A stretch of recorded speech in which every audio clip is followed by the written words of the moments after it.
Bien, bonjour à toutes et à tous. Bienvenue à Paris Diderot, à l'amphi Buffon. On va démarrer. Excusez-nous un peu pour le retard, mais bon, voilà. C'est une période un peu particulière et pour arriver jusqu'ici, c'est pas forcément si simple. Donc, voilà, je voulais vous souhaiter la bienvenue, ainsi qu'à nos collègues argentins, Perla Zelmanovic, Carlos Salamanca, Anna Carolina Ferreira, qui sont venus de Buenos Aires. Et je suis vraiment très heureuse qu'ils soient ici pour la 3e édition de ces rencontres sur les ségrégations. On a déjà eu 2 rencontres qui se sont produites à Buenos Aires, là où Perla et Carlos travaillent. Alors, avant d'introduire davantage un peu le contenu scientifique de cette journée, je voudrais tout d'abord resituer notre rencontre avec les collègues de la Flaxo et le contexte de notre partenariat. Alors, ce programme de recherche sur la ségrégation a été financé par l'Université Sorbonne Paris Cité il y a depuis 3 ans, qui s'intitule « Les figures actuelles de la ségrégation ». D'ailleurs, la majorité des chercheurs que vous entendrez aujourd'hui font partie de ce programme de recherche interdisciplinaire. Et on a fait un numéro de la revue Clinique méditerranéenne qui porte précisément ce titre des figures actuelles de la ségrégation et qui paraîtra prochainement. Alors, le point de départ de ces rencontres autour de la ségrégation se situe dans un travail de collaboration que j'ai initié avec Perla Zelmanovic et son équipe quand je vivais en Argentine, il y a maintenant 7-8 ans. Son équipe travaillait déjà sur cette thématique-là depuis la recherche en psychanalyse dans le champ éducatif, dans le département de pratiques socio-éducatives et psychanalyse de l'université Flaxo. Et Perla avait déjà travaillé avec un certain nombre d'entre nous ici à études psychanalytiques, notamment Marcos Zafiropoulos et Paul-Laurent Assoun, ici présents. Donc j'ai vraiment eu beaucoup de plaisir à commencer à travailler avec Perla, son équipe que j'ai rejoint, en amenant, moi, mon champ clinique, qui se situe du côté des populations migrantes, réfugiées, et aussi de mes recherches à l'hôpital. Et puis on a débuté ce programme-là avec ces rencontres internationales, et Carlos, qui est anthropologue et architecte aussi, chercheur au CONICET, nous a rejoint notre petit groupe pour amener une perspective qui permet de penser une autre facette des phénomènes ségrégatifs, dans la mesure où Carlos s'intéresse en particulier à la question de l'espace et des territoires. Donc, vous voyez qu'on est parti de la psychanalyse pour ouvrir ces questionnements sur la ségrégation à différents champs, à l'éducation, à la santé, au territoire, d'où ce sous-titre. Et ceci à partir des pratiques cliniques et de recherche différentes dans lesquelles on peut observer des phénomènes ségrégatifs qui se déploient à des échelles multiples, locales, globales, singuliers, collectifs, et selon des contextes territoriaux variés. Là, en l'occurrence, l'Amérique latine et la France. Il s'agit donc d'un programme dans lequel chacun propose une réflexion sur la ségrégation contemporaine depuis sa discipline. On a donc des épistémologies différentes qui dialoguent, se confrontent parfois, entrent en tension, pour tenter de mieux cerner cet objet commun qu'est la ségrégation. Alors, il convient de souligner tout de même que l'impulsion, je dirais le là, est donnée depuis la recherche en psychanalyse, alors même qu'au premier abord, la ségrégation pourrait apparaître comme étant un objet qui appartient exclusivement au champ social. On entend souvent le terme de ségrégation comme ségrégation sociale. Mais on va voir aujourd'hui que c'est un concept qui dépasse cette acception, notamment grâce à la manière dont il a pu être articulé par Lacan, qui a proposé un cadre théorique sur lequel nous nous appuyons pour penser le sujet dans le lien social, qui est aussi le sujet de l'inconscient. Alors on peut dire que Lacan a dégagé 2 formes principales du phénomène de ségrégation qui vont en quelque sorte constituer le fil rouge de notre journée et qu'on pourrait ainsi synthétiser. D'une part, je dirais, ce qui résulte d'une ségrégation fondamentale ou structurelle et qui renvoie au principe de tout discours qui structure les liens humains entre eux et qui se soutient de l'idée de fraternité. Il va longuement développer toute cette question de la ségrégation fondamentale à partir du mythe de totem et tabou qui a été proposé par Freud. Je ne développe pas cet aspect, je suis certaine qu'il va être repris par les collègues psychanalystes ici présents. Et puis, d'autre part, les pratiques de ségrégation, qui renvoient à une forme de ségrégation ajoutée, pourrait-on dire, un en plus de la ségrégation, à celle qui existe structurellement, et dont les manifestations vont se traduire dans le lien social par des pratiques de mise à l'écart, des logiques de séparation et de discrimination. Alors ici, il convient de souligner que Lacan s'inscrit clairement dans le prolongement des avancées de Freud, qui avait repéré dès son malaise dans la culture combien la cohésion d'un groupe se produisait contre l'existence d'un autre, nécessaire à sa formation. Alors pourquoi ce titre ? Après, je ne serai pas beaucoup plus longue, je laisserai la parole à mes collègues, mais pourquoi ce titre de la ségrégation à l'ordre du jour ?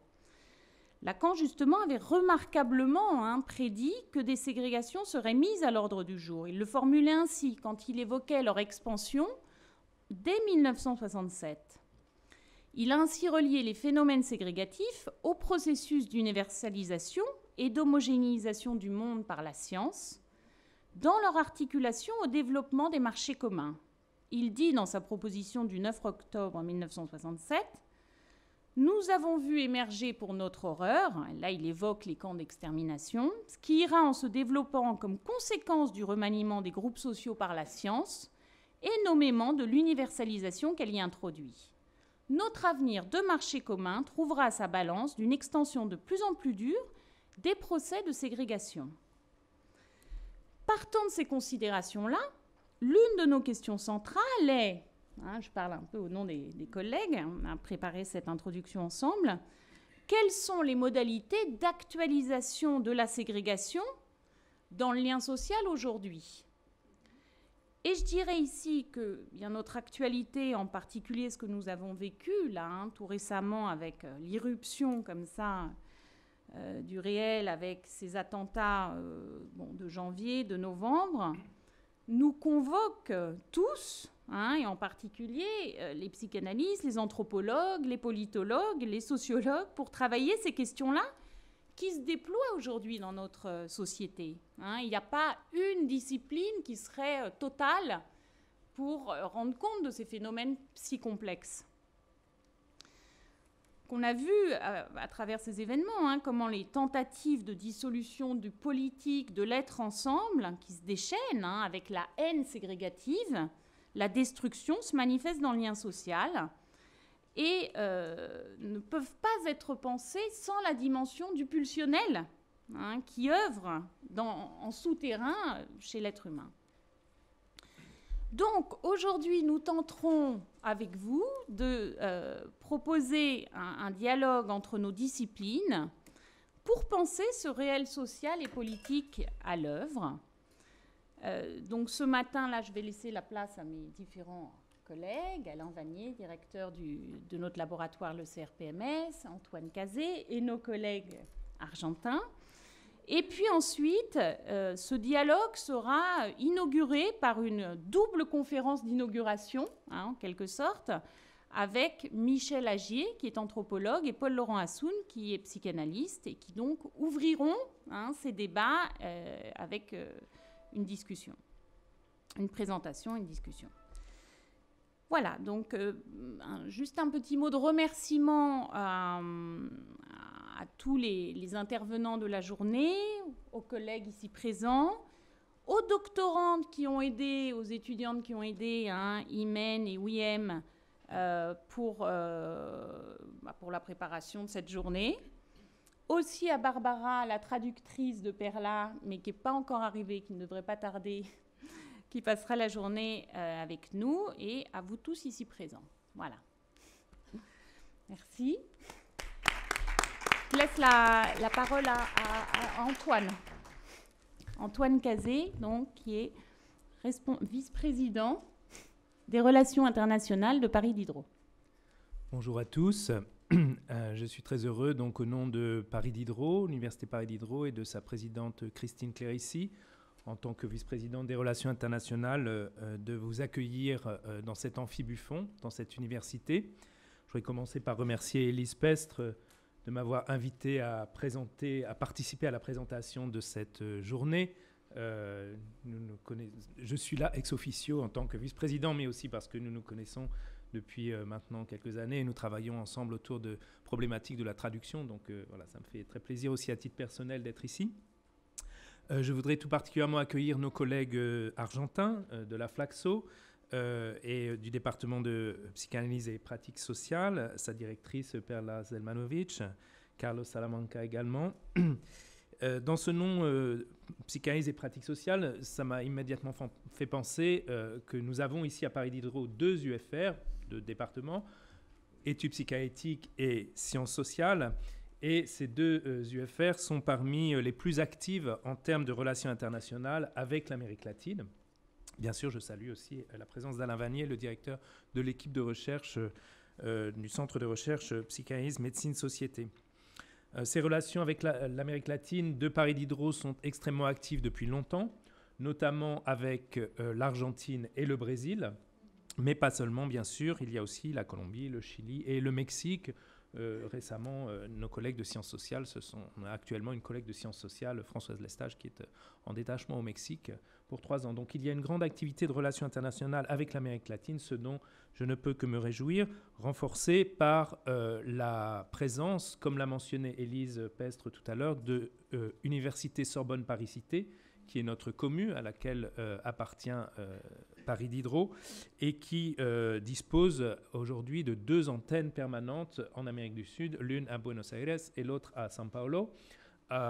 Et donc ces relations, ces liens de collaboration tous azimuts, j'allais dire, des échanges d'étudiants, il y a de nombreux étudiants latino-américains, notamment dans votre UFR, les accords d'échange, les collaborations de recherche, tout cela donne une très grande vitalité aux relations transatlantiques avec l'Amérique latine. Alors juste pour dire 2 mots du sujet du colloque, je trouve que c'est assez à propos que le vice-président des relations internationales soit présent à un colloque sur la ségrégation. La ségrégation à l'ordre du jour, soins, éducation et territoire. Comme tu l'as rappelé, Élise, il y a évidemment une certaine triste actualité à ce sujet, une actualité pressante, j'allais dire, qui nous impose de penser cette question de la ségrégation. Je suis moi-même spécialiste des États-Unis, donc la ségrégation résonne très fortement à mes oreilles d'américaniste du Nord.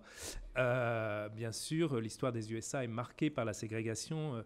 Notre collègue Paul Shore du laboratoire de recherche sur les cultures anglophones, spécialiste de l'Amérique du Nord, je le salue ici, et mon collègue en parlera.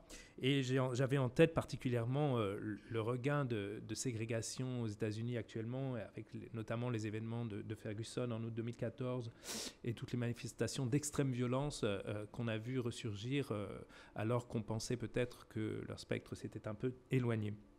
Comment penser la violence des relations à l'autre, les processus de ségrégation, de séparation, et aussi leur inclusion dans les pratiques sociales. Alors, je ne vais pas redire ce que tu as dit, hein, bien sûr, et individuel. Il me semble que l'autre est à la frontière du social et de l'individuel. Le soi est multiple, il doit penser cette multiplicité, se penser dans cette complexité. Alors, j'ai eu en tête justement trois penseurs qui ont contribué à cette pensée. Évidemment, ce n'est pas d'aujourd'hui qu'on pense les ségrégations. Je pensais à cette phrase de Hegel qui, dans sa philosophie du droit, dit qu'il faut être auprès de soi dans l'autre, qui me paraît être une formule tout à fait suggestive de la relation du soi à l'autre, de la co-implication du soi et de l'autre. Un poète, Edmond Jabès, qui cite ce proverbe dans le livre des questions « L'étranger te permet d'être toi-même en faisant de toi un étranger ». C'est une très belle citation de ce rapport intime finalement à l'étranger, de cette acceptation de la différence en soi. Et enfin, bien sûr, toute la pensée de Jacques Derrida autour de l'hospitalité et de ses 2 formes, et notamment de ce qu'il a pu appeler une hospitalité inconditionnelle, qu'il a appelé la visitation, qui nous fait comprendre la différence avec l'autre et dans le respect devant l'altérité, pas du tout une négation de l'altérité, mais une hospitalité qui accueille, là encore, l'autre en soi et qui serait le contraire absolu de la ségrégation. Comme je l'ai dit, les relations internationales sont particulièrement, je pense, sensibles à ces questions. On souligne souvent, on entend souvent l'adjectif international dans un sens stratégique et politique, mais je voudrais souligner plutôt le premier mot, c'est-à-dire relation. Et dans relation, il y a évidemment cette dimension personnelle. Ces relations internationales, je le découvre car je suis assez récent dans cette fonction, sont surtout des relations personnelles, des relations intuitu personnées.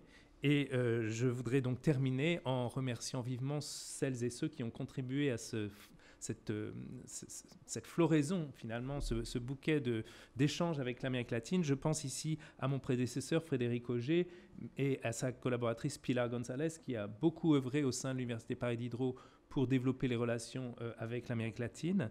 Et plus spécifiquement, bien sûr, pour ce qui vous concerne ici, études psychanalytiques, Marcos Zafiropoulos, qui a beaucoup collaboré, qui continue à collaborer avec Laflaxo, Paul-Laurent Assoun et bien sûr Élise Pestre, que je remercie encore aujourd'hui pour l'organisation de cette très belle manifestation. Voilà, je vous remercie. Merci beaucoup Antoine Cazé pour ta présentation. On va écouter un petit peu Alain Vanier, le directeur donc, de notre laboratoire, le Centre de recherche Psychanalyse, Médecine et Société. Alors, pour un directeur de laboratoire, et je pense pour tout le laboratoire, l'organisation d'un tel colloque est au cœur de nos questions. D'une part parce que c'est le Centre de recherche Psychanalyse, Médecine et Société. Il faut insister sur le dernier terme, société. C'est ce que nous voudrions toujours maintenir malgré parfois les enjeux universitaires compliqués qui nous contraignent. Et un colloque comme celui-ci me paraît vraiment au cœur de ce qui a existé depuis toujours. Il faudrait avant tout remercier au nom du laboratoire Élise Pestre, parce que Élise, infatigable, désirante, active, etc., est vraiment le maître d'œuvre, le point pivot de toutes nos relations avec l'Argentine. Et ce colloque en témoigne, son dynamisme, enfin véritablement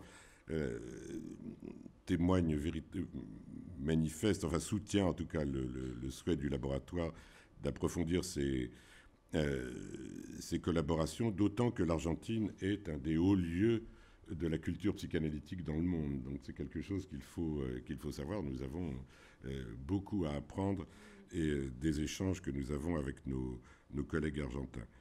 Alors le terme de la ségrégation, parce que je vais essayer de ne pas être long, le terme de la ségrégation, je crois que beaucoup de choses ont été dites déjà par Élise Pestre et Antoine Cazé, le cadre en tout cas de ce projet. C'est vrai que c'est une question très compliquée et très importante pour nous, qui a orienté d'ailleurs, si on pense aux travaux de Foucault, qui était contemporain de la citation de Lacan que Élise a rapportée, qui a orienté tout un axe de travail dans le champ de la psychiatrie. Après tout, c'est là que ça a commencé à devenir une question très importante. C'était la façon dont les psychiatres de l'après-guerre, de retour des camps, ont d'un seul coup eu du mal à supporter l'asile psychiatrique. D'un seul coup, il y avait quelque chose dans l'institution psychiatrique qui avait un effet de résonance assez fâcheux quant à l'exclusion et l'enfermement. Et quand on sait, moi je suis assez vieux pour avoir connu, ce qu'étaient les institutions psychiatriques à la fin des années 60, c'est-à-dire avant qu'elles aient vraiment bougé et qu'elles aient été changées, il faut dire que c'était assez effroyable. C'est tout à fait important.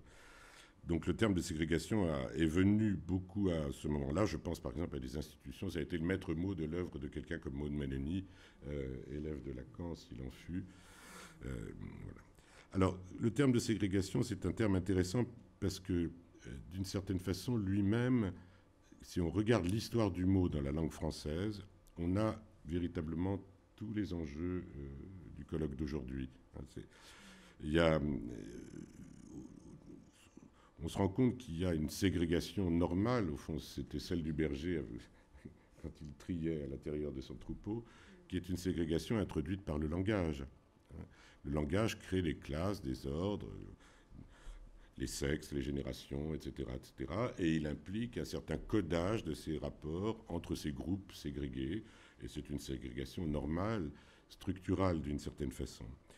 Et le terme a pris une connotation, comment dire, péjorative, ou en tout cas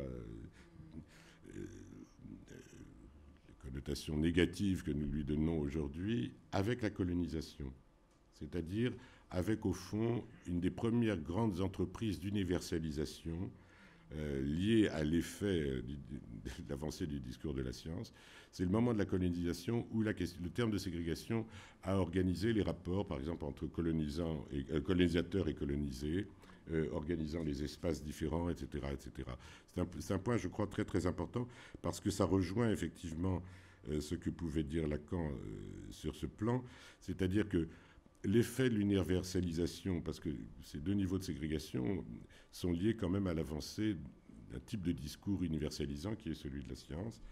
Et c'est la chute, disons, des ségrégations symboliques qui a fait ressurgir une ségrégation féroce, caricaturale, violente, qui n'a plus la valeur symbolique qu'elle avait, mais comme une espèce d'appel à un retour de quelque chose qui permettait effectivement un certain agencement du lien social.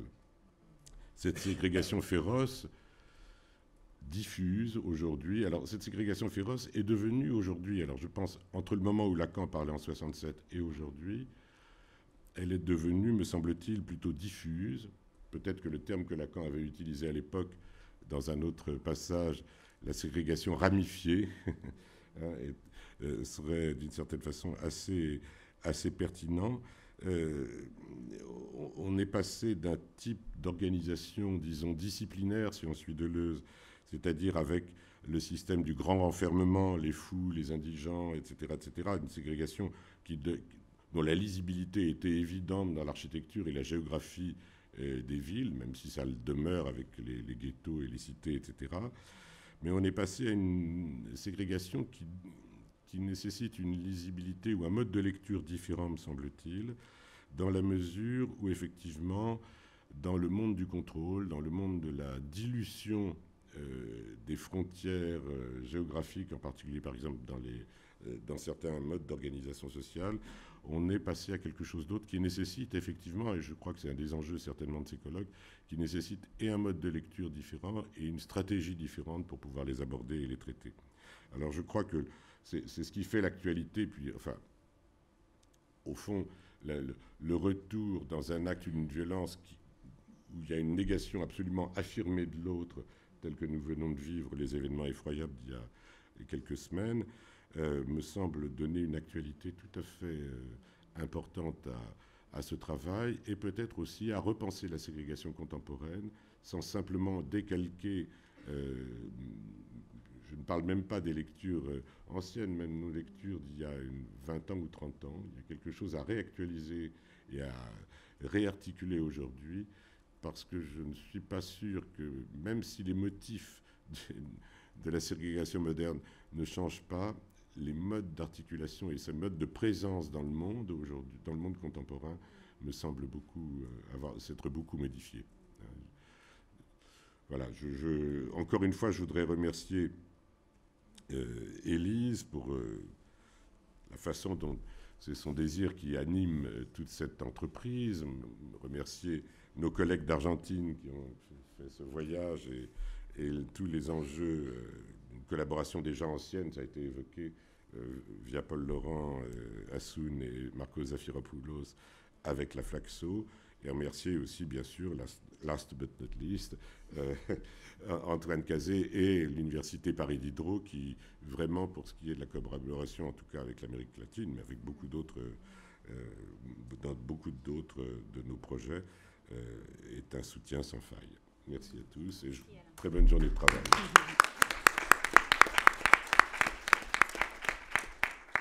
Très bien, on va laisser la parole à Perla Zelmanovic qui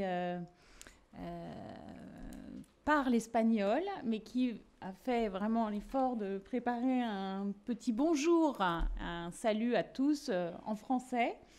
Donc, Perla, on te laisse parler. Bonjour, je ne parle francés. Es una puesta en escena de la hospitalidad porque me reciben hablando en español. Así que agradezco la hospitalidad de París Diderot y del laboratorio del Centro de Investigación en Psicoanálisis, Medicina y Sociedad que dirige Alain Vanier. También agradezco a Antoine Cassé, el director de Relaciones Internacionales, también al Departamento de Estudios Psicoanalíticos que dirige Feti Ben-Slama, hoy no está, pero tuve el gusto de poder recibirlo en la Flaxo en el año 2013, también a Regine, que está aquí, que agradezco su presencia. También a Elis Pestre agradezco, con quien trabajamos desde hace más de 3 años, como ella contó, en la Argentina. Y bueno, hoy, tras el océano, seguimos trabajando. Bueno, también quiero agradecer a Ana Carolina Ferreira, que es mi colega en la Argentina. También a Bárbara Garbars, que es una psicoanalista argentina que reside en Francia y que integra desde hace poco nuestro equipo de investigación y que nos está acompañando en una investigación comparada que estamos realizando en esta interfase entre psicoanálisis y educación aquí en París. Y la investigación comparada es entre Argentina, París y otros países de América Latina, porque creemos que actualizar los fenómenos de segregación y los procesos de segregación es importante ubicar lo estructural, como entendí que planteaba Alain Vanier y también Elis, pero actualizarlo en la particularidad de cada contexto social y cultural. Espero que tengamos una muy fructífera jornada y agradezco a todos que hayan venido hoy aquí. También un agradecimiento a mi colega Leandro de la Jonquière, que es un colega psicoanalista argentino, brasilero y francés. Hoy reside en Francia.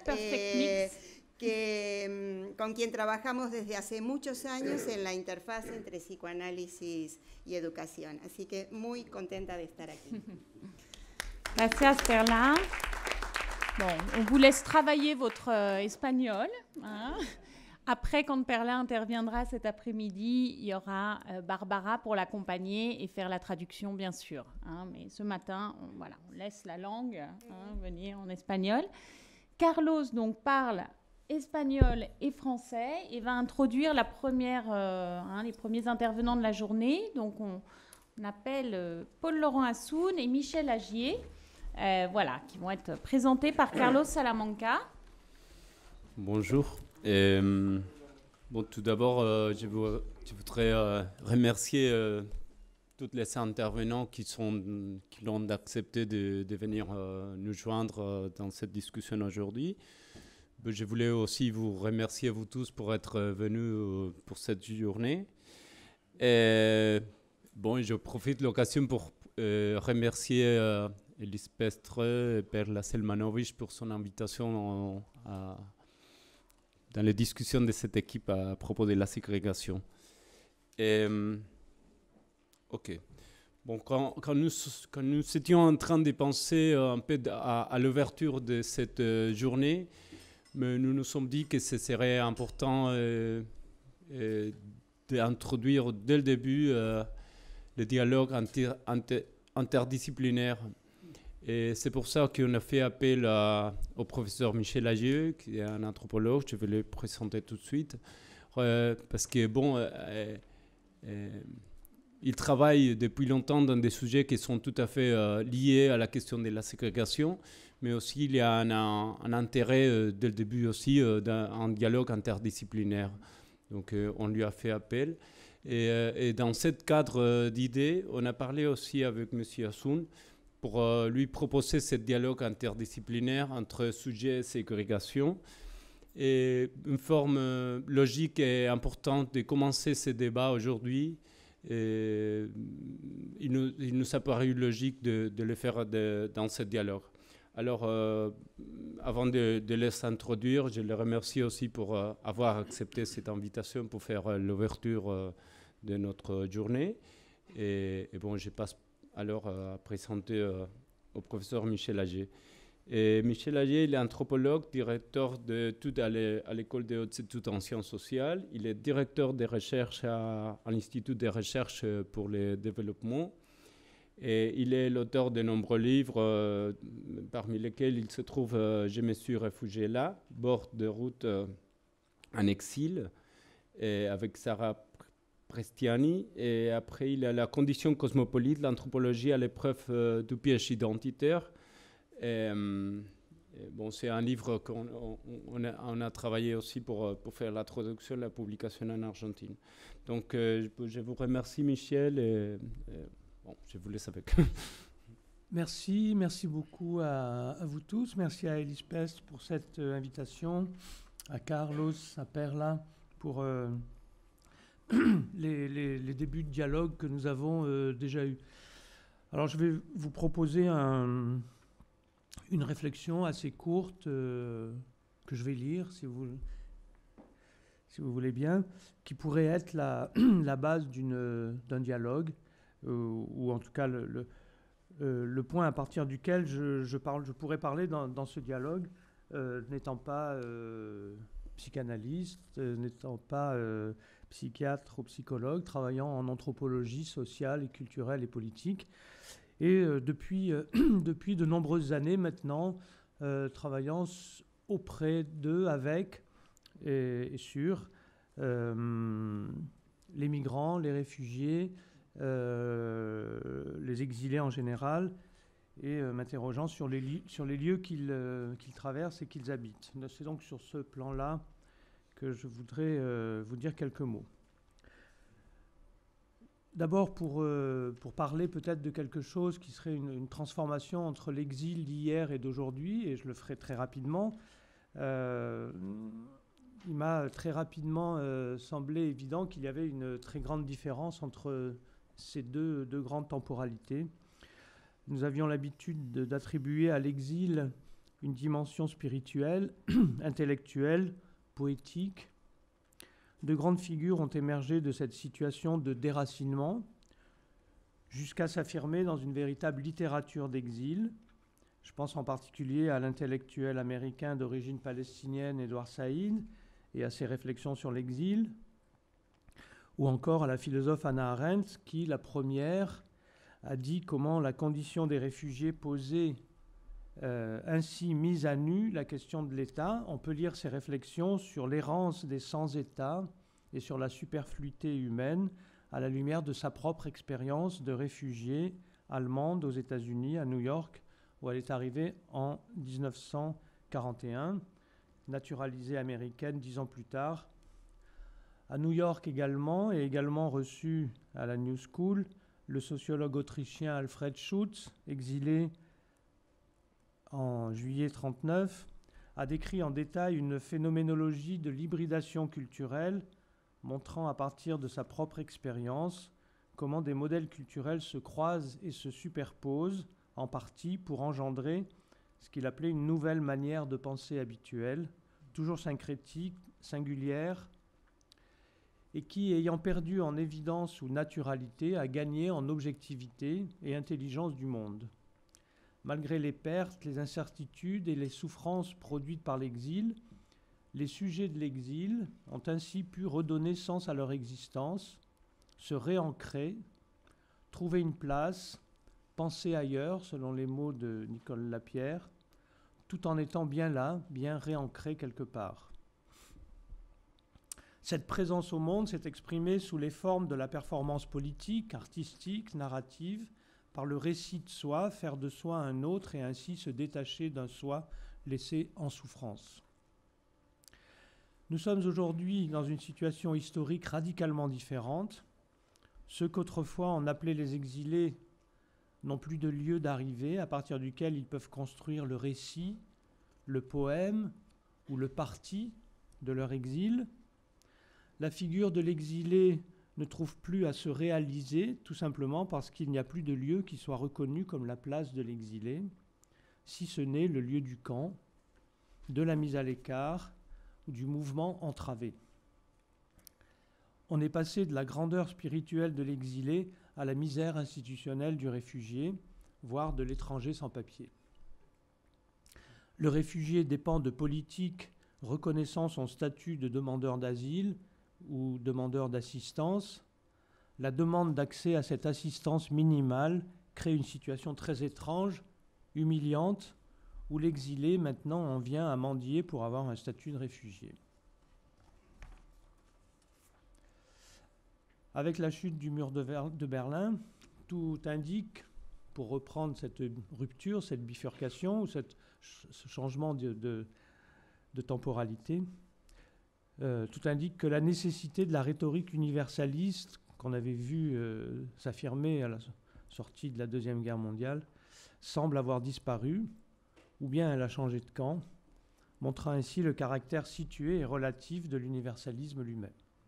Les années 90 ont été troubles, incertaines, marquant la fin d'un siècle et le début d'un autre. Elles ont entamé un tournant radical. Progressivement, l'asile et plus généralement tout ce qui concerne le passage des frontières nationales, singulièrement les mobilités internationales du Sud vers le Nord, voire entre les pays du Sud, ont été traités comme un poids, celui de la misère du monde, et une menace, donnant des migrants et réfugiés en situation précaire l'image de personnes indésirables, illégales, clandestines ou dangereuses. On retrouve alors les figures des parias, des surnuméraires, des vies en reste et de la superfluité humaine déjà évoquée par Hannah Arendt à propos des sans-État. Dans un monde qui se prétend unique, homogène, consensuel, sans reste donc, ils sont de trop. Il faut inventer pour eux un extérieur du monde qui les maintient en vie physique sans reconnaître leur existence sociale.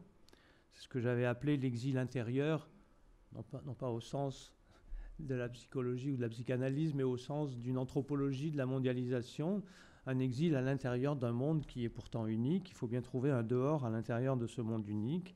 C'est donc dans cet esprit-là que j'avais appelé cette situation l'exil intérieur. Il décrit un parcours long, pénible, souvent dangereux, allant d'un quartier marginalisé à un camp, à un centre de rétention ou à un campement en forêt. Ceux qui s'y trouvent passant aussi d'une catégorie institutionnelle à une autre, clandestins, demandeurs d'asile, déplacés internes, réfugiés, sans-papiers, etc., sans trouver la sortie vers une place et une reconnaissance dans une société ou une ville d'accueil. Alors je vous dispenserai de toutes les discussions sur les noms des catégories et les chiffres qui circulent, on pourra y revenir, mais on peut dire de manière très générale qu'aujourd'hui, plus de 75 millions de personnes dans le monde sont en situation de déplacement forcé, quelle que soit la catégorie qu'on leur attribue. Mais ces mouvements de population se font aux 3/4 entre les pays du Sud eux-mêmes. Et ces chiffres ne prennent pas en compte les personnes considérées dans divers pays étrangers en situation irrégulière ou clandestins qui peuvent avoir appartenu à l'une ou l'autre des autres catégories que j'ai déjà mentionnées. Vivant ainsi à Beyrouth, dans le groupement urbain de Sabra, qu'on appelait autrefois le groupement palestinien, qui est maintenant le groupement urbain, le quartier de Sabra, dans les marges du camp de Shatila, des milliers de bidounes, littéralement sans droit, sans papier, sans toit, sans travail, et relevant ou ayant relevé de la plupart des catégories déjà mentionnées, se trouvent dans cette situation. Le réfugié, le migrant dit clandestin, le bidoune ou le sans-papier occupent aujourd'hui la place symbolique de l'étranger, défini comme indésirable, mais dont l'altérité reste inexplorée parce que le mur même, ou le camp, qui le tient à l'écart, empêche toute expérience de cette altérité. À partir de certaines de mes enquêtes passées et en cours, j'ai voulu partir de l'exemple de personnes aujourd'hui en déplacement, en migration, qui se trouvent dans la situation de frontière. Cette frontière qui dure dans le temps, s'élargit dans l'espace, où l'on est gagné par l'incertitude de l'identité de soi et des autres, ce que Alfred Schultz, le sociologue que j'ai déjà mentionné, avait appelé le labyrinthe de l'étranger. Pour ces personnes, le monde se manifeste dans leur déplacement, dans l'expérience de la frontière et des autres. C'est dans ces déplacements-là et dans le passage ou la tentative de passage de la frontière qu'ils font l'expérience de la réalité du monde. Que voit-on dans ces situations de frontières? 3 figures m'ont semblé aujourd'hui les plus marquantes. Elles ne sont ni neuves, ni culturalistes, ni ethniques, ni spécifiques. Elles sont générales. Les voilà. La première est la figure du paria, qui vit reclus dans le camp de réfugiés, de déplacés, de rétention. La longue durée de cet établissement, son caractère parfois de carrefour mondial, à la rencontre d'autres groupes nationaux, d'autres groupes linguistiques, de missionnaires humanitaires occidentaux, etc., font des camps aujourd'hui des lieux de frontière au centre d'une expérience du monde et de l'altérité. Une deuxième figure est le métèque, autre figure ancienne. C'est un ou une travailleuse utile et jetable, économiquement utile et socialement indésirable. Ici, ce sont les travailleurs sans papier, des centaines de milliers en France, des millions aux États-Unis. Je l'ai rencontré dans mes enquêtes à Beyrouth, dans des familles composées par exemple d'hommes migrants soudanais et de femmes migrantes bangladaises. Il y a aussi les travailleuses sous contrat de travailleurs et travailleuses sous contrat de parrainage, le kafala, le modèle du Qatar au Koweït, qui viennent des Philippines, du Sri Lanka, du Bangladesh, d'Éthiopie pour travailler à Beyrouth. Je parle de ces enquêtes-là. Ils sont dans la ville mais n'ont aucune citoyenneté et aucun droit de propriété. Pour eux, la frontière, c'est la ville entière.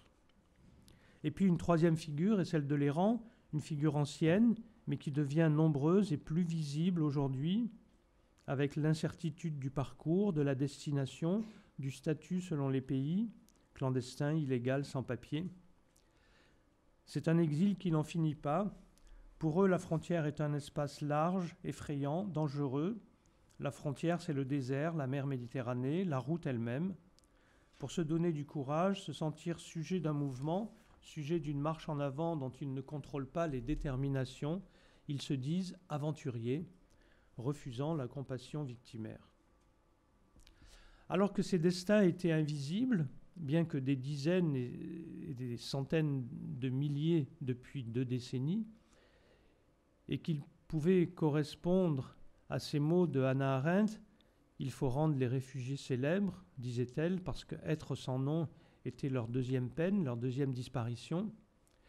Plus récemment, très récemment, des écrivains au rayonnement international ont commencé à prendre le relais des témoignages militants ou journalistiques pour décrire ou tenter de décrire de l'intérieur ce mouvement, cette mobilité, devenue sous leurs yeux et sous leurs plumes, héroïque et dramatique. Celles et ceux qui arrivent d'Afrique jusqu'aux hautes grilles de Ceuta et Melilla, à la frontière espagnole au Maroc, qui y meurent et qui les franchissent, ou qui traversent la Méditerranée en barque jusqu'à l'Europe, deviennent les héros de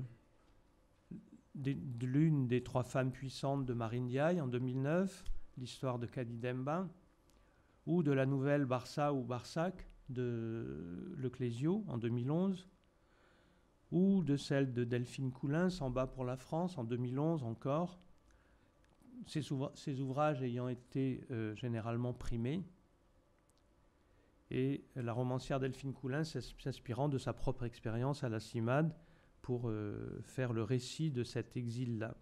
Ou encore Mathias Hénard, qui dans Rue des Voleurs, en 2012, raconte l'histoire de Lagdar, jeune Marocain de Tanger, et fait le récit de son voyage et de sa traversée de la Méditerranée jusqu'à sa mort à Barcelone. Nulle compassion dans ces récits, pas de prétention à se substituer aux témoignages, mais des tentatives de rendre de l'intérieur, dans une écriture empathique, des histoires qui deviennent sous leur plume héroïques. Comme s'ils répondaient à l'écrivain palestinien Edward Said ou d'une autre façon à l'écrivain somalien Noureddin Farah, quand tous deux se désolaient de l'écart entre le grand destin littéraire de l'exilé du XXe siècle et la vie sans honneur, anonyme, du réfugié de la fin du XXe ou du début du XXIe siècle. Je ne suis pas sûr qu'on soit passé à une littérature d'exil.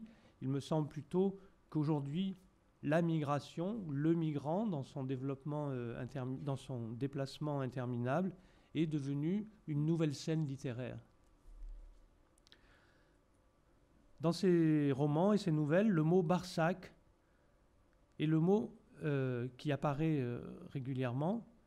C'est le mot arabe pour dire l'entremonde. Barsak est la frontière entre les mondes, mais c'est aussi les limbes entre la vie et la mort. Barsak, c'est donc la Méditerranée, dans le passage d'un monde à un autre, dans ce moment liminaire du déplacement, et puis c'est le moment ou l'état liminaire entre la vie et la mort. Une sorte d'état liminaire où se trouvent en effet tous ceux qui ne savent pas encore s'ils vont vivre ou mourir.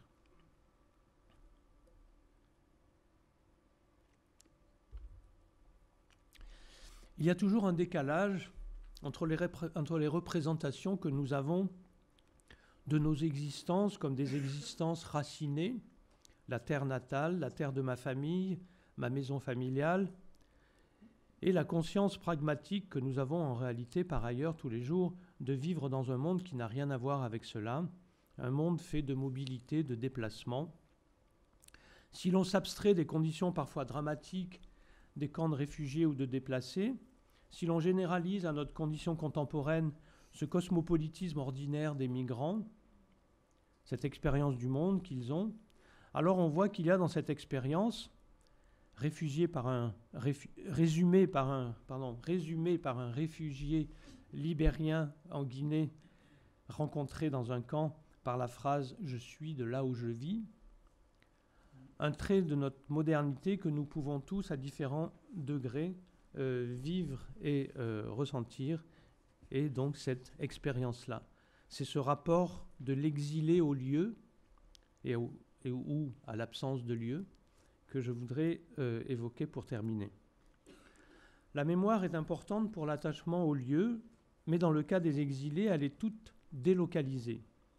De là vient l'importance des récits, parce qu'ils sont aussi des récits de lieux, comme ce parcours interminable de Kaboul jusqu'à Calais, d'un migrant rencontré à Calais, et dont le récit est transcrit dans cet ouvrage que Carlos a mentionné.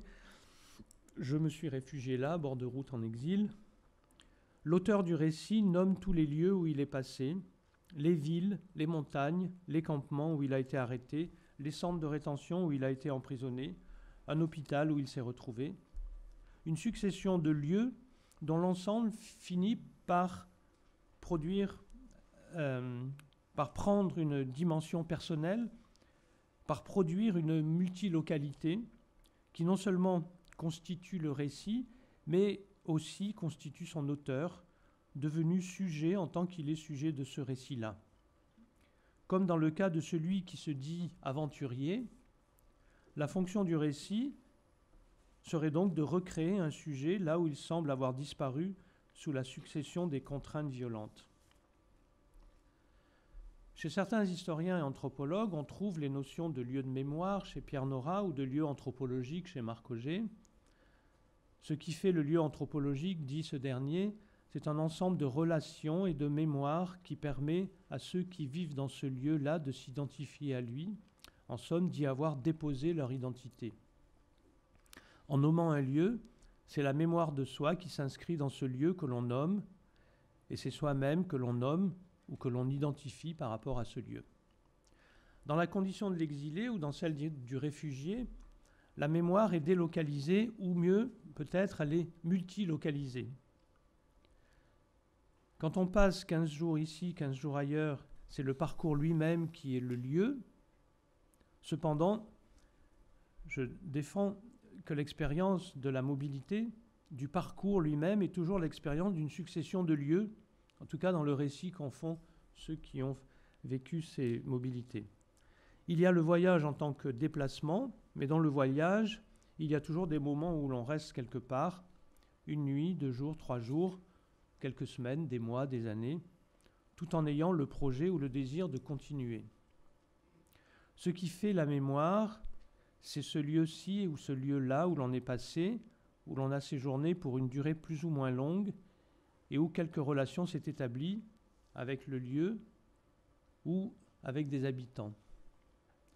À moins, pour rester dans la littérature des mobilités dont j'ai commencé à parler, à moins d'être dans cet état post-catastrophe qui semble bien être celui d'après une apocalypse que décrit Cormac McCarthy dans La Route. Étonnamment, le roman La Route décrit sur 200 pages ce qui se passe dans le monde chaotique qui suit une dernière catastrophe qui peut être de type nucléaire. C'est un roman magnifique, très intérieur, ou plutôt un récit où l'on ne distingue plus entre ce qui est intérieur et ce qui est extérieur. Il est centré sur la marche, la fuite, l'interminable fuite. Il faut être un écrivain hors pair pour parvenir à rendre cela, parce que ce que décrit le roman La Route est un étrange vide. Seule la littérature et la fiction doivent pouvoir dire quelque chose à ce propos. Il n'y a plus d'anthropologie. Peut-on faire l'anthropologie de la progressive disparition de la mémoire de la vie dans le Barzac, l'entre-deux-mondes évoqué plus haut, lorsqu'il serait sans retour dans le monde des vivants? Si je l'évoque, c'est parce que c'est aussi la limite entre la connaissance et autre chose, la révolte, l'art, l'engagement, puisqu'il y a bien sûr une ressemblance entre cette disparition de la vie dans l'après-catastrophe décrite par le romancier McCarthy et la disparition des centaines, en vérité des milliers, 20 000 au moins depuis une quinzaine d'années, de migrants noyés en Méditerranée. Au-delà des migrants et des réfugiés, nombreux sont celles et ceux qui partout partagent aujourd'hui une problématique où il faut habiter le monde dans un rapport fragile à un lieu et à un présent sans mémoire. Et il faut aussi vivre avec un rapport lointain, de plus en plus abstrait, à un chez-soi perdu. Vivre ou survivre au quotidien s'ajoute à une mémoire qui ne se fixe plus sur des lieux privilégiés, une mémoire donc délocalisée. Cela nous ramène à l'idée d'absence, si bien décrite par Elias Sambar à propos des Palestiniens. Les Palestiniens vivent avec une absence et presque plus avec leur territoire. Celui-ci s'éloigne d'année en année, bientôt il risque de disparaître de l'avenir. Il ne peut déjà plus être un horizon pour la vie de chaque personne qui n'y croit plus. C'est comme une mémoire qui ne se constitue plus qu'autour d'une absence. C'est en fait une double absence, dit Elias Sambar, à la fois le sentiment de l'absence de cette terre en moi et là-bas, cette terre dont je suis absent. Cette manière dont le temps et l'espace sont présents et absents sous une forme diffractée dans l'expérience de l'exilé est à la fois très spécifique et une forme sous laquelle se répand la nostalgie dans la haute modernité. Dans l'histoire palestinienne, cette absence occupe la pensée collective de l'exilé palestinien en tant qu'elle entretient la revendication d'un retour, pour clamer le droit au retour, vers une maison dont on a gardé la clé. Mais pour combien de temps encore? Aujourd'hui, les migrants palestiniens, et je dis bien migrants palestiniens, fils de réfugiés des années 40 ou 60, circulent au risque d'être considérés a priori comme clandestins et plus largement indésirables vers l'Europe, comme tous les autres migrants. Ce qui se construit maintenant est un exil où il n'y a plus cette évidence matérielle du lieu de l'absence et du retour qui existait ou existe peut-être encore dans l'histoire palestinienne. Cette force même de la mémoire du lieu de l'absence se disperse dans les nouvelles formes d'exil. C'est pour donner un lieu à une nostalgie toute délocalisée qui risque d'être sans lieu, une nostalgie sans lieu, que la litanie des lieux prend son sens. L'exil devient ainsi la somme de tous les lieux traversés et mémorisés par l'exilé. Provisoirement ancrés, nous les avons habités et ils nous ont façonnés. Il faudrait penser à restituer cette présence au monde de l'exilé comme la chose aujourd'hui la plus commune et la plus humaine qui soit. Merci.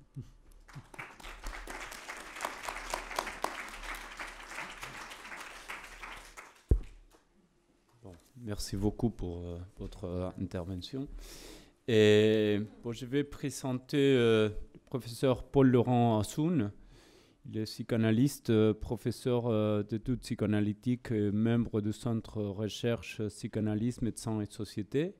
Il est auteur de nombreux livres, articles, collections tels que les Freud et les sciences sociales, Tuer les morts, les désirs révolutionnaires. C'est son dernier livre. Bon, je vous remercie. Merci.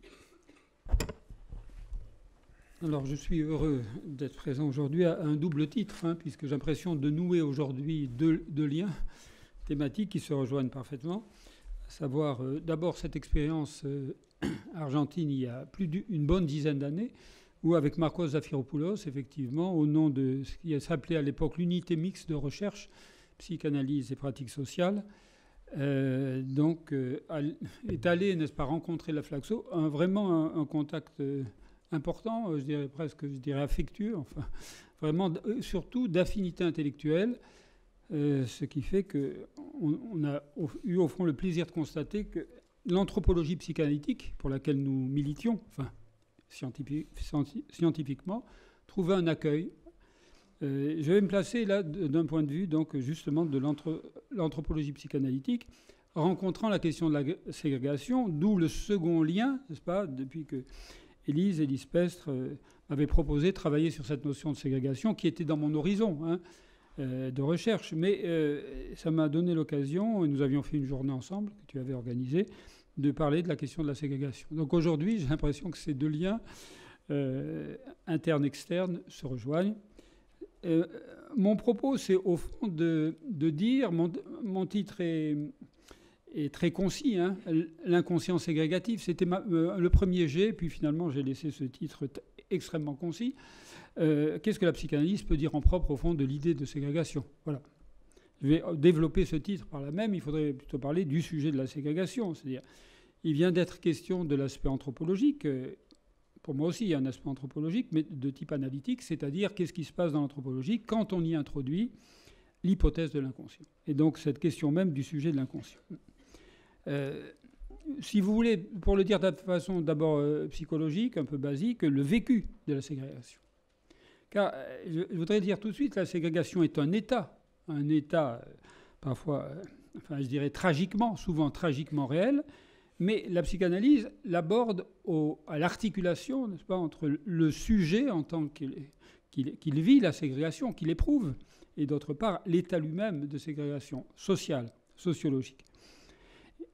Donc là où il y a l'idée, je partirais du mot lui-même, effectivement, je suis d'accord avec Alain Vanier, qui dit qu'il faut commencer par chercher les mots, il faut toujours ouvrir donc son Robert historique, parce que le destin des mots, c'est plus que le destin du mot, c'est vraiment ce que la langue fait du signifiant.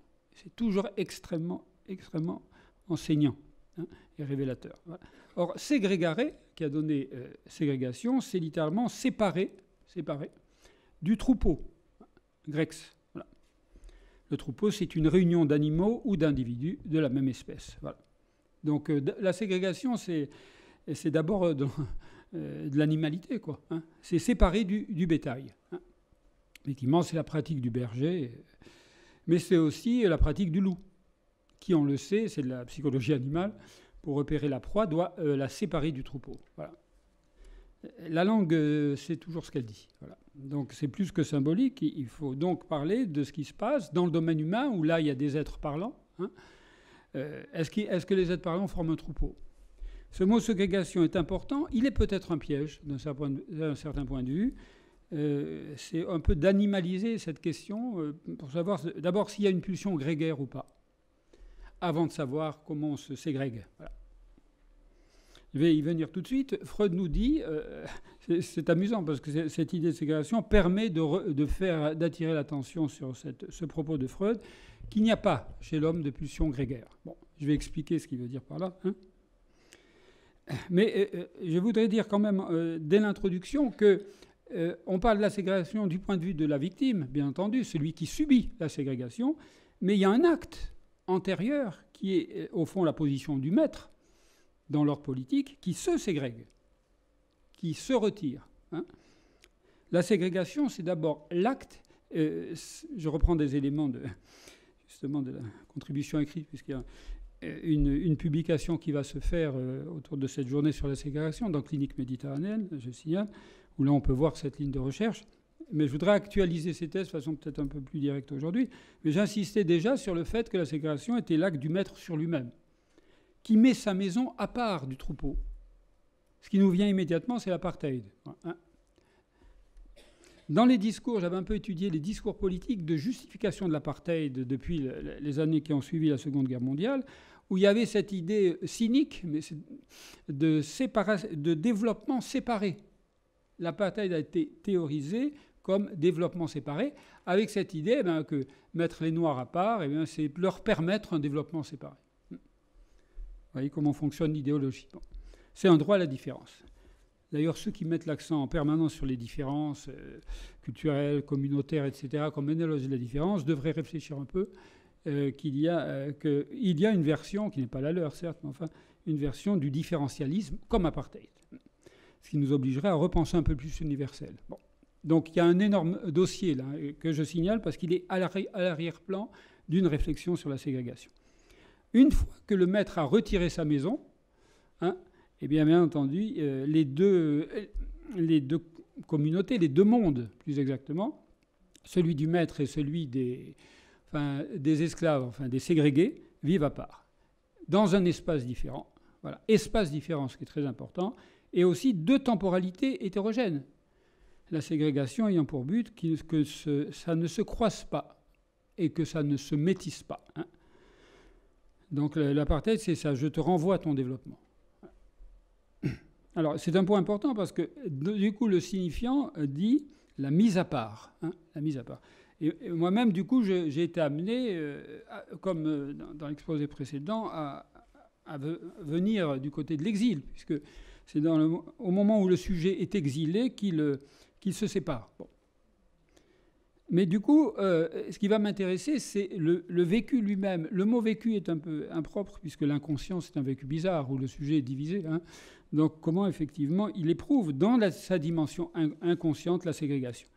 Je dirais que de ce point de vue-là, il y a une bonne ségrégation au sens étymologique qui permet au sujet de vivre, on l'a évoqué tout à l'heure, sa singularité, plus que sa différence, parce qu'on est toujours pris la différence, la mauvaise, la bonne. Non, véritablement, comment le sujet se constitue en tant que tel. Après tout, dans notre expérience, le névrosé, qui est le sujet de base de l'inconscient en psychanalyse, c'est un sujet dissident, déjà. Il est déjà dissident par son statut pulsionnel. Alors, je reviens à ce que Freud dit, là, c'est au début de Psychologie des masses, ou Psychologie des foules, l'analyse du moi, en 1921. Vous savez, c'est un texte où il se confronte à la psychologie sociale, au fond, qui étudie la façon dont on peut faire la psychologie d'un sujet en tant qu'il fait lien social, en tant qu'il a un statut social. Et là, il y a une introduction très courte, mais qui vaut son pesant de vérité épistémologique, enfin, de ce point de vue-là, pour les sciences sociales qui m'avaient intéressé, puisqu'en rapport avec Freud, justement Freud et les sciences sociales, où Freud dit, en quelques mots, une épistémologie basique, que, curieusement, la psychologie collective a tort de séparer l'individu du collectif, oui, parce que c'est artificiel. Tout le sujet inconscient est inscrit dans le collectif. C'est l'un des textes où il parle de l'autre, pas l'autre majuscule comme chez Lacan, mais il y a quand même l'autre. Il est absolument impossible de séparer le sujet des liens dans lesquels il est pris, des liens au fond transférentiels dans lesquels il est pris. Mais les psychologues sociaux anglo-saxons de l'époque partaient d'une pulsion sociale, d'une pulsion grégaire. C'est notamment un théoricien américain qui s'appelait Trotter, qui parlait de la pulsion grégaire. Alors Freud s'escrime à récuser la pulsion grégaire. Pourquoi ? Parce que c'est très important. Si on dit que l'homme est un animal de troupeau, ça signifie qu'il y a une pulsion spécifique pour s'agglomérer. Or, pour Freud, il y a des pulsions du moi, il y a des pulsions sexuelles, mais Trotter a tort d'homologuer une pulsion grégaire. On peut dire, mais oui, mais il y a un lien social, il y a une dynamique sociale. Oui, mais il n'y a pas de pulsion ad hoc là-dessus.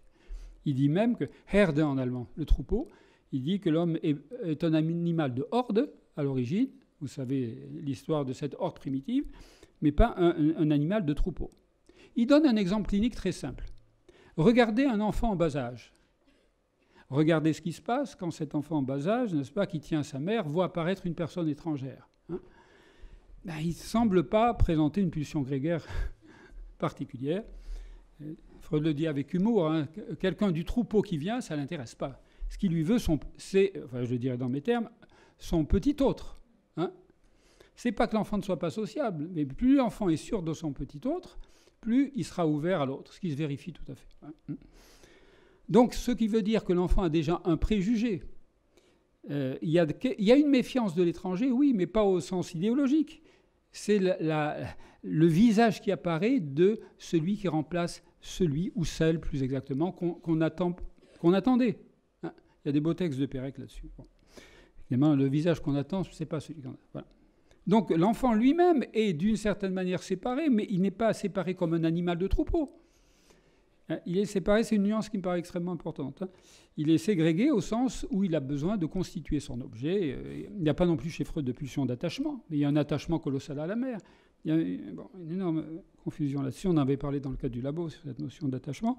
Et ce qui fait que donc, pourquoi ça me paraît important là, très important pour tous les aspects d'anthropologie analytique, mais spécialement peut-être sur la ségrégation, parce qu'il faut comprendre comment, quand un sujet est mis en état par le maître, par l'autre, par la nécessité historique, par la contrainte historique, je veux dire, hein, d'être mis à part, cette ségrégation, il la vit, il la constitue. On peut même dire que dans une certaine manière, il répond, ce qu'on voit très bien d'ailleurs dans le judaïsme, à la persécution par la constitution, plutôt que d'une identité, terme un peu trop identitariste, hein, justement, par le fait qu'il se constitue cette différence, qu'il la vit. Voilà. C'est là qu'on trouve l'exilé. L'exilé, c'est celui... Comment dire? Il faudrait parler de l'exilé sans pathétisme, sans romantisme. Parce qu'il y a aussi une tendance analytique qui fait de l'exil une chance. Non. D'abord une malchance. D'abord une malchance dans le réel. Mais oui, mais en même temps, et par là même, ce sujet qui est seul parmi tous, voilà, qui se retrouve seul parmi tous, par rapport à... qui est exilé de la jouissance indigène, et pas seulement exilé... dans l'espace, n'est-ce pas? Il doit produire, c'est ça que je voulais souligner, n'est-ce pas? Il doit produire une action auto-séparatrice qui est inhérente à la condition de l'étranger. Voilà.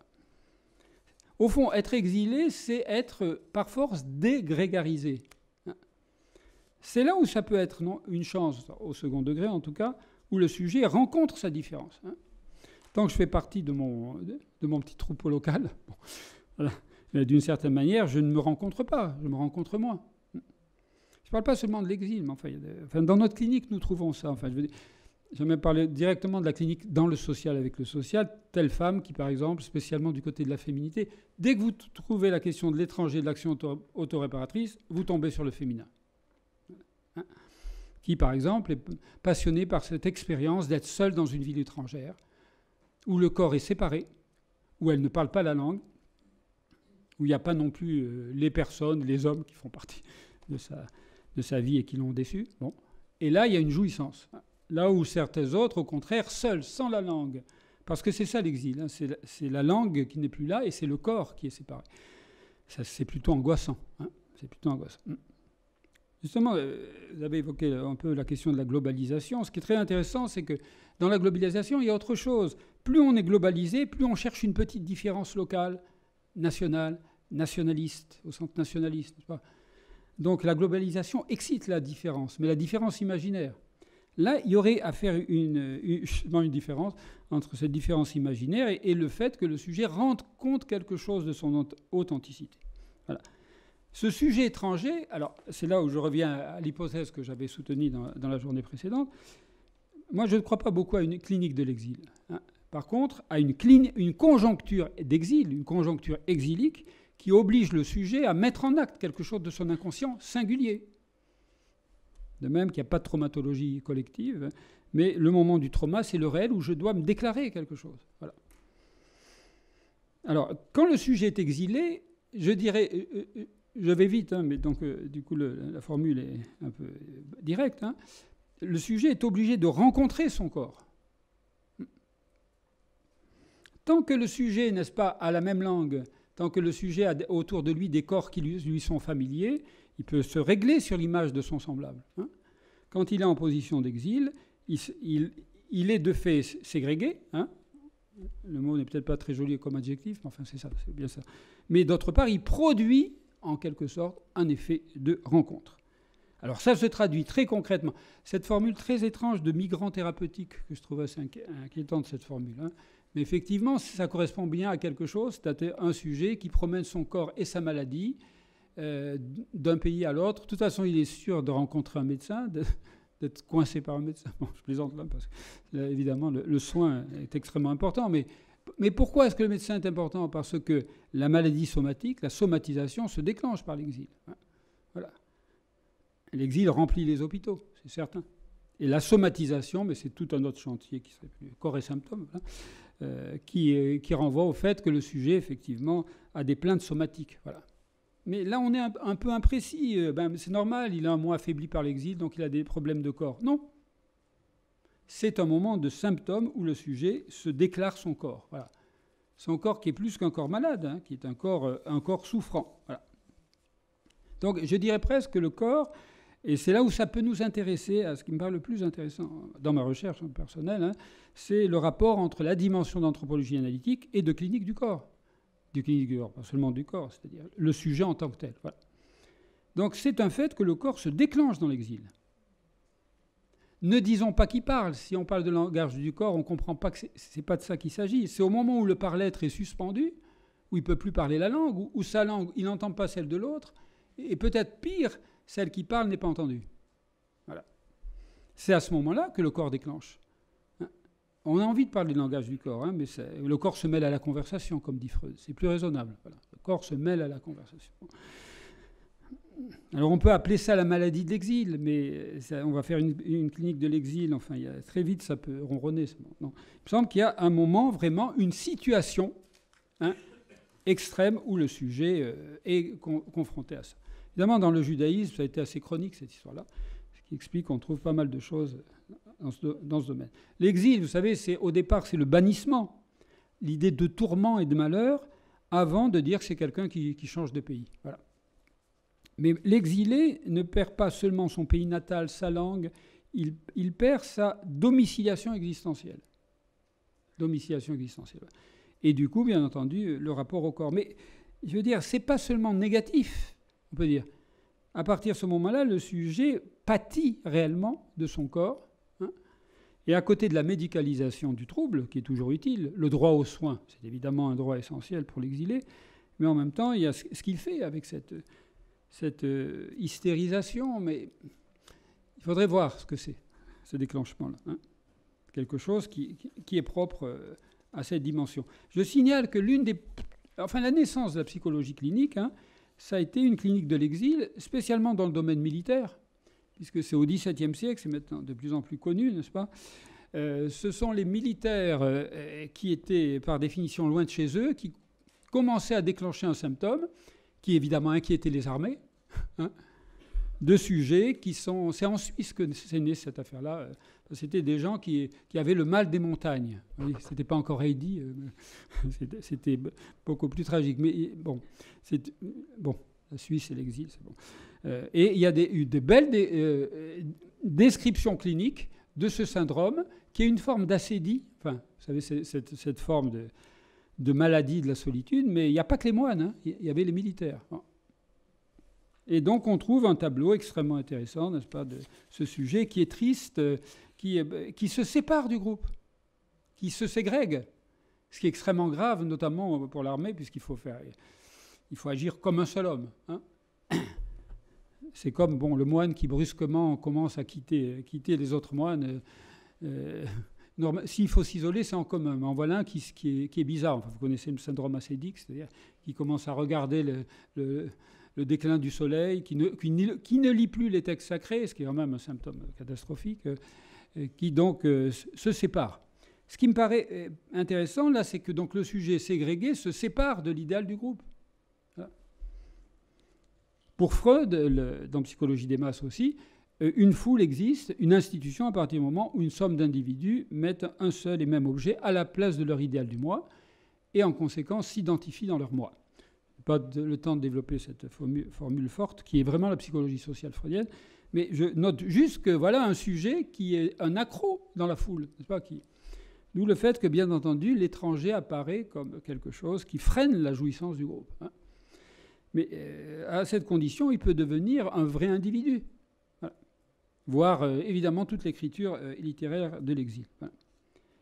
J'avais beaucoup insisté, pas trop long, mais j'avais beaucoup insisté dans ma première intervention sur le complexe d'Ulysse, un peu. C'est-à-dire, vous savez, il y a un passage dans l'Odyssée où il y a un truc qui est rejeté par la mer, un truc sans nom. C'est Bossuet qui disait un cadavre, c'est une chose sans nom. Mais ça peut être exilé. C'est Ulysse, ben oui, le héros, qui est dans un mauvais cap, hein, qui à un certain moment, vous savez, Ulysse se déplace sans arrêt pour réaliser sa vocation. Le problème de l'exilé de base, c'est qu'il n'a plus de destin. Mais Ulysse avait un destin, mais à un certain moment, n'est-ce pas, c'est un naufragé. Hein, et il y a un groupe de jeunes filles, là, de bonne famille, là, dont Nausicaa, et qui voit un truc, là, qui est rejeté par la mer. C'est le marin rejeté par la mer. Bon. C'est presque un thème durassien, parce qu'il y a un texte tout à fait étonnant de Marie Duras, Le marin de Gibraltar, où elle montre... c'est une épave, quoi. Une épave humaine. Le mot paraît dur, mais si on le prend comme signifiant... Voilà, Homère nous dit « L'horreur de ce corps tout gâté par la mer leur a paru. » Et à ce moment-là, c'est la fuite éperdue. Hein, oui. C'est quand même à l'heure du jour, non, hein, des embarcations comme ça. Hein. Sauf que là, c'est le déchet, il est seul, quoi. Bon, voilà. Le déchet héroïque, je veux dire. Il y a un déchet héroïque. Et Nausicaa, c'est la seule qui ne fuit pas, qui s'approche du déchet, un truc qui n'est même pas humain. Enfin, voilà. Et finalement, elle lui donne des soins. Et voilà, il y a une forte érotisation qui apparaît là. Et ce n'est pas la première fois, d'ailleurs, dans notre clinique, enfin, il y a aussi les jeunes filles qui tombent amoureuses de l'étranger. Parfois aussi pour embêter le père. Bon. Indigène. Bon, enfin, vous voyez, juste, je me permets de faire un déplacement permanent entre le social et la clinique, parce que c'est comme ça qu'on avance sur ces questions-là, plus que le cas par cas. Le fait de voir ce que le symptôme nous apprend du social. Voilà. Je ne veux pas être beaucoup plus long, mais à partir de là, l'exilé fait l'expérience de la détresse. Là, il a la chance, Ulysse, de tomber sur une personne bien au courant qui s'appelle Nausicaa. Il pourrait tomber plus mal. Bon. Et c'est à partir du moment où on enlève toute cette gangue, ces lianes, ce truc bizarre, qu'on voit apparaître le héros. Voilà. Qui ensuite raconte ses histoires, comme vous le savez peut-être. Voilà. Mais voilà, le sujet apparaît comme une épave, un colis qui se déplace, qui se délocalise. Hein. D'où, voyez, ce rapport entre misère et découverte du corps dans la problématique exilique. Voyez. C'est la douleur du dépaysement, ce que ressentaient d'ailleurs les hommes du XVIIe siècle qui avaient le mal des montagnes. Je signale d'ailleurs que Johannes Hofer, qui a écrit un livre en latin, une dissertation en 1688, qui est la naissance de la clinique de l'exil, hein, en même temps, il traite ces exilés en disant « mais ils sont tellement frustres que là où on leur donne la culture, les armées européennes, etc., eux, ces paysans-là, ils regrettent leur montagne. » Donc, ce n'est pas du tout un discours valorisant. Depuis, il y a une valorisation de l'exilé, en tout cas dans notre discipline. Hein. Et il y a cette idée, effectivement, que le sujet est inguérissable de quelque chose, qui n'est pas que les montagnes, contrairement à ce que dit Hofer, mais quelque chose, évidemment, de l'objet perdu. Voilà. Donc, à mon avis, c'est ça la question qui ouvrirait véritablement une problématique socio-clinique au sens analytique de la problématique de la ségrégation. Au fond, c'est l'objet inconscient de l'exil qui se montre là, hein, et qui a vocation à s'inscrire dans le corps propre. Avec, vous l'apercevez, mais je n'ai pas le temps d'en faire la métapsychologie, hein, parce que ça, c'est tout le rapport entre corps et symptômes, c'est-à-dire cette dimension mélancolique. Mais ça m'intéresse, moi, de voir pourquoi, dans certains cas, je ne sais pas, des jeunes femmes coincées dans leur pays d'origine, il y a toutes sortes de raisons de s'exiler en catastrophe, etc. Mais parfois, la décision de l'exil, c'est l'aubaine de ne pas se trouver enfermé. Et même quand l'enfermement n'est pas si contraignant que ça, il arrive que, comme par hasard, il y a des compulsions brusquement.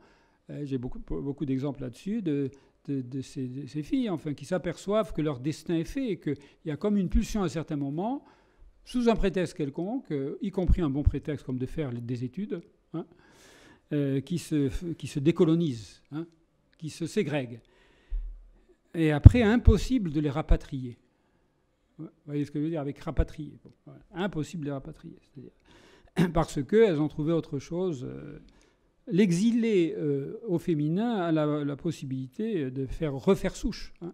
Il faudrait parler, là, mais ça serait beaucoup trop long, de l'exil et de la ségrégation au masculin, au féminin. Mais, au fond, l'exilé, quel qu'il soit, l'exilé des deux sexes, incarne quelque chose de ce féminin. Voilà. Donc, cette possibilité de sécession. Voilà, de sécession. On pourrait parler de la Légion étrangère, d'ailleurs, pour montrer comment il y a des institutions qui prennent des sujets qui sont en position de devenir des déchets sociaux et qui, alors, je dis parfois, par autodérision, que là où une très longue analyse n'arriverait pas à son but, il y a des institutions qui arrivent à donner un idéal et avec un drapeau, ça peut marcher. Ce n'est pas un éloge de la Légion étrangère, vous le devinez dans mon propos, mais le fait que ça marche devrait nous interroger sur ce qui se passe là, qui est une forme d'universel. Ouais. Mais du coup, vous voyez, toute la problématique dans la ségrégation, en tant qu'elle est vécue, vous voyez ce que je voulais dire au départ, renvoie à une sorte d'opération qui est une opération corporelle à la fois hypocondriaque,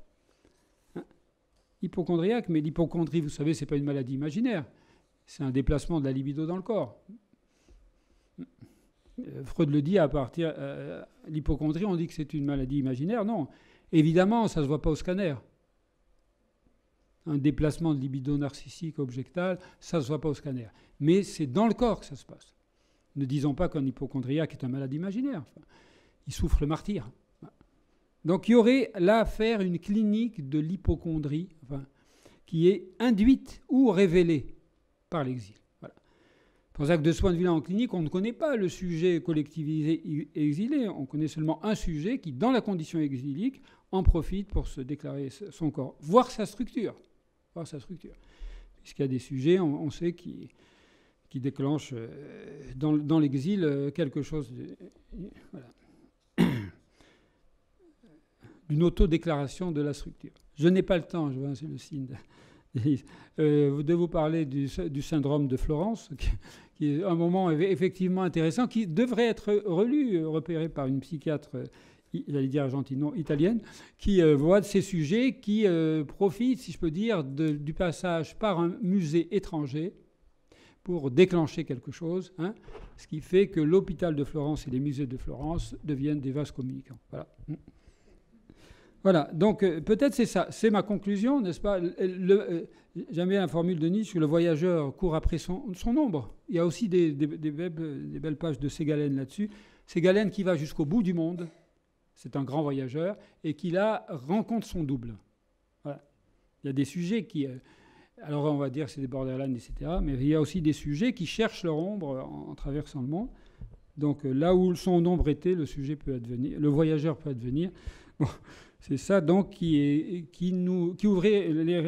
ouvrirait les voies d'une clinique sociale de la ségrégation. Voilà ma contribution donc, à notre réflexion.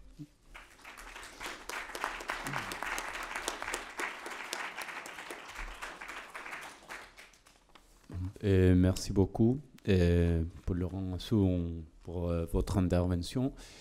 Et je ne sais pas si on a le temps, mais qu'est-ce que... Oui, peut-être s'il y a une ou deux questions, parce qu'on a commencé assez tard, donc mais une ou deux questions pour partager un peu.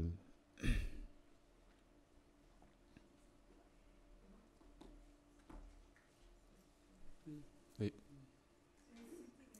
Bonjour, c'est une question pour M. Assou. Si vous pouvez développer un tout petit peu... Pardon, là il y a le micro. Oui. Merci. Bonjour. C'est une question pour M. Assou, s'il vous plaît. Si vous pouvez développer un tout petit peu le rapprochement entre exil et le féminin, s'il vous plaît. Rien que ça. Oui, alors, comment le dire en quelques mots? Il y a le masculin et le féminin, mais le féminin a vocation à incarner quelque chose quelque chose de cette disparité du sexe. Je ne sais pas si ce que je dis là peut éclairer. Hein. C'est-à-dire que d'une certaine façon, la figure de l'autre apparaît toujours comme la figure du féminin. Je n'ai pas dit de la femme. Hein. Voilà. C'est-à-dire cette possibilité d'incarner quelque chose qui est du côté de l'autre et de l'altérité. Même, il me semble même que dans le symptôme somatique, il y a toujours quelque chose du côté du féminin qui apparaît. Là. Alors, au-delà du point évidemment important il faut dire globalement, quelle que soit son évaluation, c'est le sexe opprimé par l'histoire, parce que la psychanalyse ne relativise en rien. Hein. Il y a cette idée que c'est... Vous voyez comment, par exemple, l'hystérique, au féminin, bien entendu, l'homme hystérique, c'est un dossier absolument capital. Absolument capital. Enfin, je veux dire, féminiser l'hystérie, c'est bizarre quand on voit la masse des hommes hystériques. Mais l'hystérie, c'est toujours... C'est là où Lacan a eu raison de mettre l'hystérie du côté de ce qui est opposé au désir du maître, c'est-à-dire quelque chose qui apparaît comme le facteur d'étrangeté par rapport au discours identitaire. Voilà. Bon, sinon ça m'engagerait dans le que veut la femme, et ce qui fait sans arrêt retour de quelque chose qui ne prend pas place dans le discours dominant. Voilà.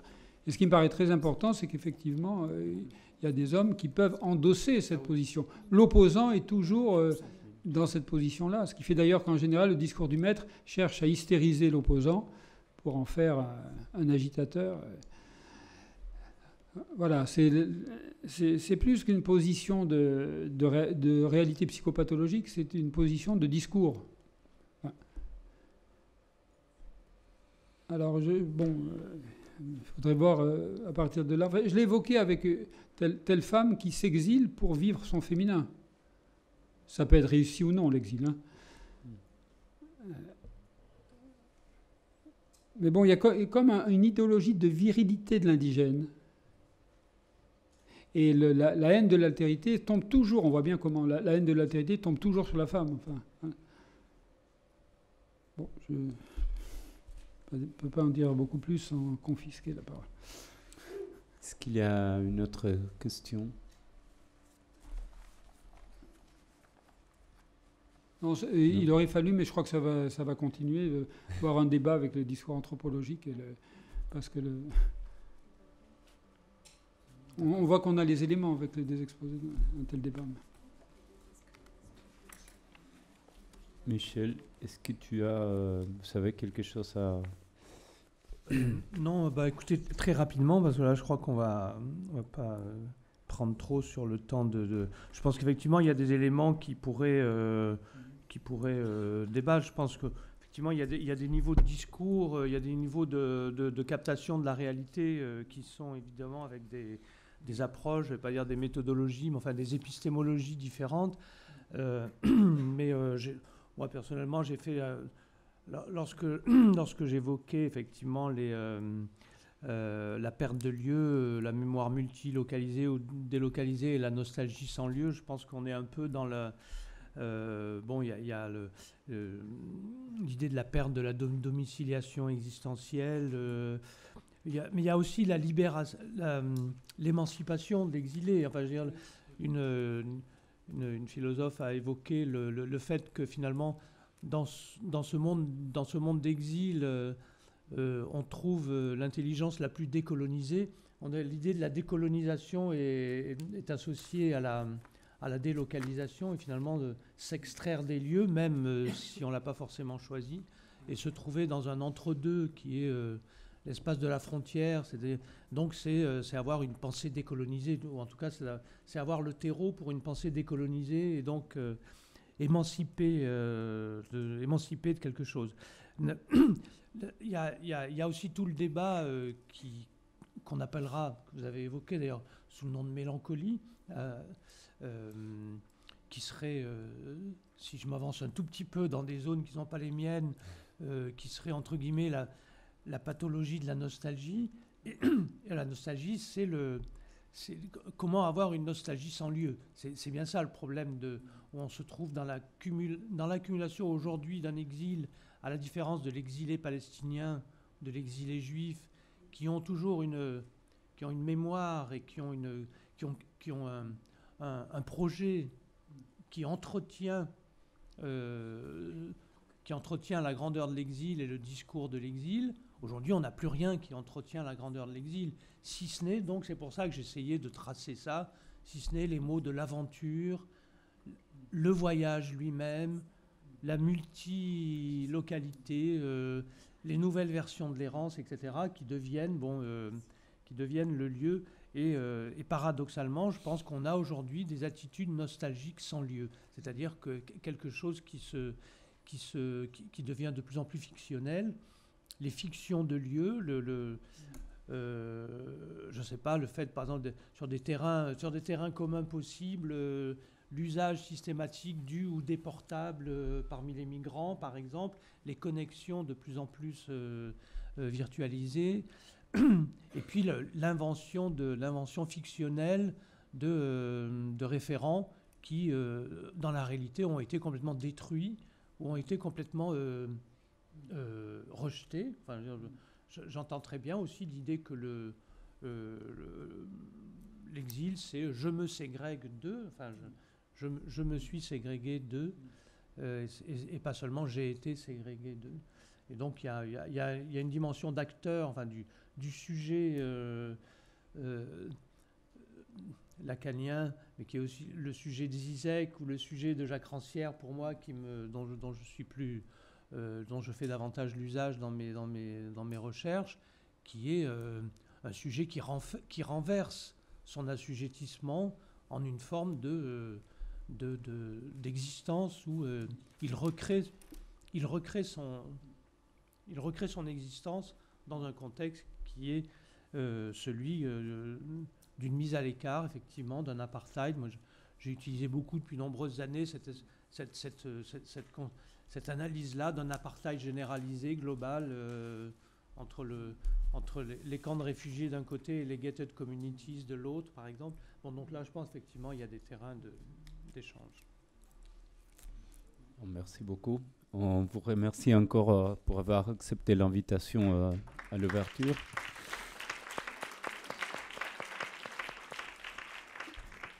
Bon, on est un petit peu en retard, hein, désolé, donc on va pas vraiment faire de pause, si ce n'est que voilà, là en s'installant, on va prendre un petit temps d'installation tranquille.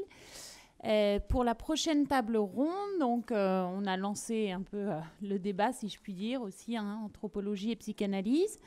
Et donc c'est Olivier Douville maintenant qui va être président de séance. Vous voulez faire une mini pause ? Allez, 5 minutes, si ça vous va, mais vraiment pas plus, parce qu'on n'est pas très en avance. Et donc, avec la prochaine table ronde, donc, qui s'intitule « Territoire, violence et ségrégation », donc dans quelques minutes.